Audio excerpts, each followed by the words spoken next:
Hello, everybody. Mike Arnold here, co-founder, path trading partners along with Bob Iacchino. Tesla weekly wrap up. So this has the non-extended data. Remember, it ran up last night with their 88,000 deliveries, which really wasn't that bullish. And so when this is just a daily data, gap up, of course, from yesterday's close, and then rotating back down.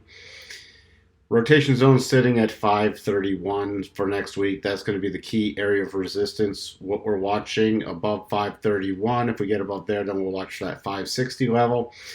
And then the other way, we're watching this low 446.40. Below 446.40, we're watching for the continued gap fill and then major support down at 396. Taking a look at the weekly. So here you go, another close below the rotation zone. So weekly is in neutral mode, daily is in bearish, and 4 hour. If we jump over there, you got the first cross the rotation zone. So we have bearish on the 4 hour, bearish on the daily, neutral on the weekly.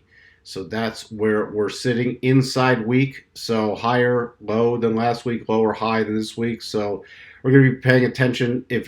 For the bigger picture, last week's high and low are going to be the key pivot points.